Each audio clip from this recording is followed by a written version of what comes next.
The book of 2 Chronicles. Chapter 24. Joash was 7 years old when he began to reign, and he reigned 40 years in Jerusalem. His mother's name was Zibiah of Beersheba. And Joash did what was right in the eyes of the Lord all the days of Jehoiada the priest.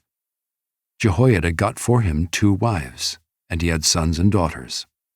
After this, Joash decided to restore the house of the Lord. And he gathered the priests and the Levites and said to them, "Go out to the cities of Judah and gather from all Israel money to repair the house of your God from year to year, and see that you act quickly." But the Levites did not act quickly. So the king summoned Jehoiada the chief and said to him, "Why have you not required the Levites to bring in from Judah and Jerusalem the tax levied by Moses, the servant of the Lord, and the congregation of Israel for the tent of testimony?" For the sons of Athaliah, that wicked woman, had broken into the house of God and had also used all the dedicated things of the house of the Lord for the Baals. So the king commanded, and they made a chest and set it outside the gate of the house of the Lord. And proclamation was made throughout Judah and Jerusalem to bring in for the Lord the tax that Moses the servant of God laid on Israel in the wilderness. And all the princes and all the people rejoiced and brought their tax and dropped it into the chest until they had finished. And whenever the chest was brought to the king's officers by the Levites, when they saw that there was much money in it, the king's secretary and the officer of the chief priest would come and empty the chest and take it and return it to its place. Thus they did day after day, and collected money in abundance. And the king and Jehoiada gave it to those who had charge of the work of the house of the Lord, and they hired masons and carpenters to restore the house of the Lord, and also workers in iron and bronze to repair the house of the Lord. So those who were engaged in the work labored, and the repairing went forward in their hands, and they restored the house of God to its proper condition and strengthened it. And when they had finished, they brought the rest of the money before the king and Jehoiada, and with it were made utensils for the house of the Lord, both for the service and for the burnt offerings, and dishes for incense and vessels of gold and silver. And they offered burnt offerings in the house of the Lord regularly all the days of Jehoiada. But Jehoiada grew old and full of days and died.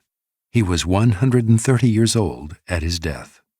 And they buried him in the city of David among the kings, because he had done good in Israel and toward God and his house.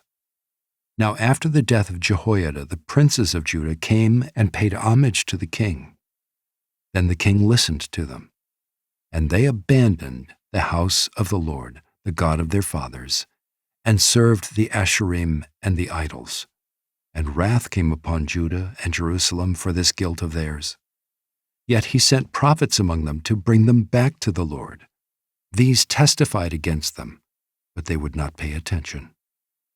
Then the Spirit of God clothed Zechariah the son of Jehoiada the priest, and he stood above the people and said to them, "Thus says God, why do you break the commandments of the Lord so that you cannot prosper?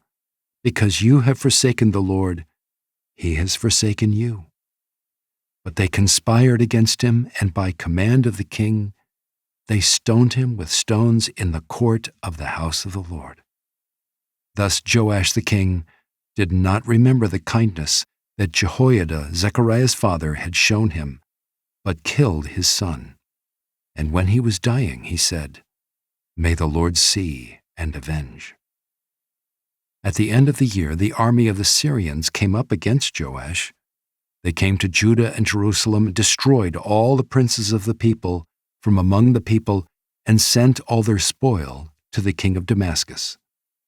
Though the army of the Syrians had come with few men, the Lord delivered into their hand a very great army, because Judah had forsaken the Lord, the God of their fathers. Thus they executed judgment on Joash. When they had departed from him, leaving him severely wounded, his servants conspired against him because of the blood of the son of Jehoiada the priest, and killed him on his bed. So he died, and they buried him in the city of David, but they did not bury him in the tombs of the kings. Those who conspired against him were Zabad the son of Shimeath the Ammonite, and Jehozabad the son of Shimrith the Moabite. Accounts of his sons and of the many oracles against him, and of the rebuilding of the house of God are written in the story of the book of the Kings. And Amaziah his son reigned in his place.